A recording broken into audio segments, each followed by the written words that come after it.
మరి బాహుబలి నేను చేయలేకపోయానే అనే అసంతృప్తి ఏం లేదా? ఏం లేదండి, ఏం లేదు. ఏ సినిమా చేస్తే అది నేను బాహుబలిలా చేయాలనుకుంటాను. బాగుంది. ఇంకా మీరు చాలామంది అంటే సినిమాటోగ్రాఫర్లో ప్రొడ్యూసర్స్గా మారారు, ఇతర క్రాఫ్ట్స్లో వేలు పెట్టారు, డైరెక్టర్గా మారారు. గోపాల్ రెడ్డి గారు అటు ప్రొడ్యూసర్గాను డైరెక్టర్గా కూడా ఆయన ప్రూవ్ చేసుకున్నారు. మీరు ఎందుకని అటు వెళ్ళట్లేదు? అంటే డైరెక్షన్ వెళ్ళట్లేదనా, ప్రొడ్యూస్ చేయట్లేదనా? ఇంకా నా పనిలో ఇంకా చాలా బాకీ ఉంది అనుకుంటున్నానండి. ఇంకా చేయాల్సింది చాలా ఉంది అనుకుంటున్నాను నేను.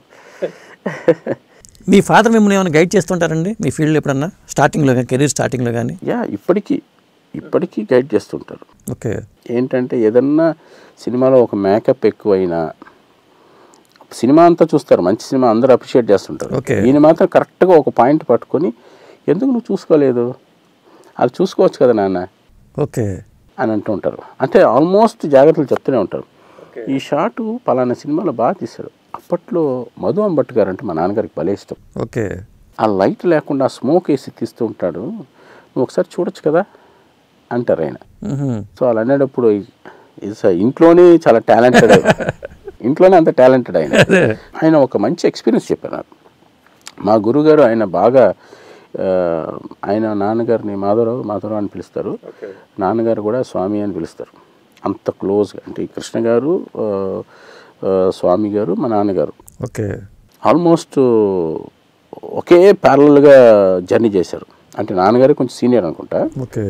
మోసగాళ్ళను ప్రతిరోజు భోజనం చేసిన తర్వాత ఆయన ఎక్స్పీరియన్స్లు ఓకే నాకు అలాగా మైండ్లో ఎక్కిస్తూనే ఉన్నారు. మోసగాళ్ళు షూటింగ్ చేసేటప్పుడు గురుగారు మొత్తం లైటింగ్ చేసేసారంట. చేసిన తర్వాత ఒక కాస్ట్యూమ్ వేసుకొని, అప్పటిదాకా కృష్ణ గారు కాస్ట్యూమ్ తోటి ఉన్నారు, సడన్గా షార్ట్ రెడీ అవ్వగానే ఒక క్యాప్ పెట్టుకుని వచ్చారు. వచ్చి షార్ట్లోకి రాగానే మా గురుగారు కెమెరా చూసి, అరే ఏంటి మొత్తం రెడ్ వేసేసాడు, మొత్తం ఫేస్ అంతా రెడ్ అయిపోయింది, మాధవరావు అని పిలిచి, ఏంటి ఫేస్ అంతా రెడ్ అయిపోయింది అంటే, మా నాన్నగారు అలా చూసి, స్వామి ఆ క్యాప్ రెడ్ స్వామి, నువ్వు బ్యాక్లెట్ వేసావు, అది రిఫ్లెక్ట్ అయ్యి ఫేస్ కూడా రెడ్ అవుతుంది, క్యాప్ తీసి చూడు, నాకు మేకప్ చూడాలి అంటేనే ఆయన ఒక్కసారి ఆలోచించి, అంత చూడండి ఎలా ఉంటుందో, మేకప్ మ్యాన్స్ కూడా అంత గ్రేట్ టాలెంటెడ్ అంటే, వెంటనే గురుగారు అది అప్రిషియేట్ చేసి, అంటే ఇక్కడ ఏం చెప్తున్నా అంటే టెక్నీషియన్స్ బ్యాలెన్స్డ్, అదే ఆ లైట్ ఆఫ్ చేయించారు బ్యాక్లైట్, అది క్యాప్లో రిఫ్లెక్ట్ కాకుండా అప్పుడు న్యూట్రల్గా వచ్చింది. దాన్ని మళ్ళీ సాఫ్ట్ చేసి ఇంకో యాంగిల్ నుంచి లైటింగ్ చేసి, ఇవన్నీ కూడా రోజు నాకు ఫీడ్ చేస్తూనే ఉంటారు నాన్న. అసలు సినిమాటోగ్రాఫర్కి మేకప్ సెన్స్ ఉండాలండి? అయ్యో చాలా ఉండాలి. మేకప్ సెన్స్ ఉండాలి, కాస్ట్యూమ్ సెన్స్ ఉండాలి, తర్వాత బాడీ లాంగ్వేజ్ తెలియాలి. యాక్చువల్గా బాలయ్య బాబు గారితో ఎక్కువ జర్నీ చేయడానికి కూడా బేసిక్గా ఆ బాడీ లాంగ్వేజ్ మనం అలవాటు చేసుకోవాలి. ఓకే. ఆయన ఏ టైమింగ్కి మూవ్ అవుతుంటారు, ఎట్లా రియాక్ట్ అవుతారు, ఒక్కొక్కరికి ఒక సింక్ ఉంటుంది. ఇప్పుడు నేను మాట్లాడేటప్పుడు కూడా నా ఫేస్ ఎక్స్ప్రెషన్స్ కానీ, నా బాడీ లాంగ్వేజ్ కానీ దానికి తగ్గట్టుగా మీరు తల ఊపుతారు, అంతే కదా. నేను మాట్లాడిన దానికి దట్ ఇస్ కాల్డ్ సింక్. అదే. సో అట్లాగే బాబు యొక్క ఎప్పుడు నడుస్తారు, దానికి బ్యాలెన్స్గా ఎప్పుడు మన కెమెరా మూవ్ చేయాలనేది సింక్ చేయకపోతే డెఫినెట్గా నాన్ సింక్ అనేది స్క్రీన్లో కనిపిస్తుంది. అది ఆడియన్స్ తెలియకపోతే ఏంటిది జర్క్ అనుకుంటారు. ఓకే. అది కనుక స్మూత్గా ఉంటే బాగుంది అనుకుంటారు. That is a key. Okay. I think that is synchronization with actor. Okay. ఆయనకి చిరంజీవి గారు అయితే ఒక బాడీ లాంగ్వేజ్ ఉంటుంది, బాలయ్య బాబు గారు అంటే ఒక బాడీ లాంగ్వేజ్ ఉంటుంది, మహేష్ బాబు అంటే ఒక బాడీ లాంగ్వేజ్, అంటే వాయిస్ అలా మారుతుందో వాళ్ళ బాడీ లాంగ్వేజెస్ కూడా మారుతుంది. అది ఎప్పుడైతే మనం క్యాప్చర్ చేయగలిగామో అప్పుడు స్మూత్గా ఉంటుంది సినిమా. Okay. That's what I believe. More into general knowledge ఇవన్నీ కూడా. So not only a lighting or not only a framing, ఇది కూడా తెలిసి ఉండాలి. ఇప్పుడు పిసి శ్రీరామ్ గారు అయితే మేకప్ బాగా తక్కువ వాడతారంటే ఎందుకు? మేకప్ తక్కువ వాడటం అంటే ఆయన మోర్ న్యాచురల్గా ఇష్టపడతారండి.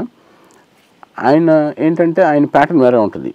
మేకప్ వేస్తే లైట్ అయ్యారు, ఓకే, అది ఆటోమేటిక్గా పికప్ చేస్తుంది. మేకప్ చేయకపోతే లైటింగ్ ప్యాటర్న్ మారుతుంది. సో వాళ్ళు ఏంటంటే more natural light sun source అనేది. పీసీ గారు అంటే అనదర్ లెవెల్ ఆఫ్, అవును, ఈజ్ ఏ నెక్స్ట్ లెవెల్కి తీసుకెళ్ళిన సినిమాటోగ్రాఫర్ ఆయన. అవును. సో ఇలా కూడా మనం ఫేస్కి లైట్ వేస్తే తప్ప ఫేస్ రాదేమో అన్న దానిలోంచి ఇంకొక లీగ్కి తీసుకెళ్ళిన టెక్నీషియన్ పీసీ.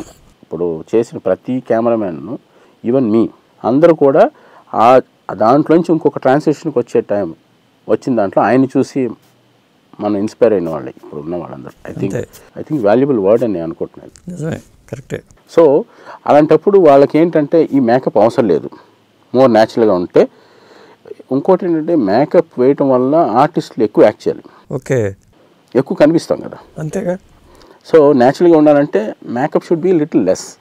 ఓకే. సో ఆ టెక్నాలజీ అంటే దట్ ఈస్ అగైన్ ఇంకొక లెవెల్ ఆఫ్ ఫిల్మ్ మేకింగ్. అవును, ఆ టెక్నాలజీ ఇప్పుడు. ఇలాంటి ఇంట్రెస్టింగ్ వీడియోస్ కోసం తప్పకుండా మా ఛానల్ని సబ్స్క్రైబ్ చేయండి.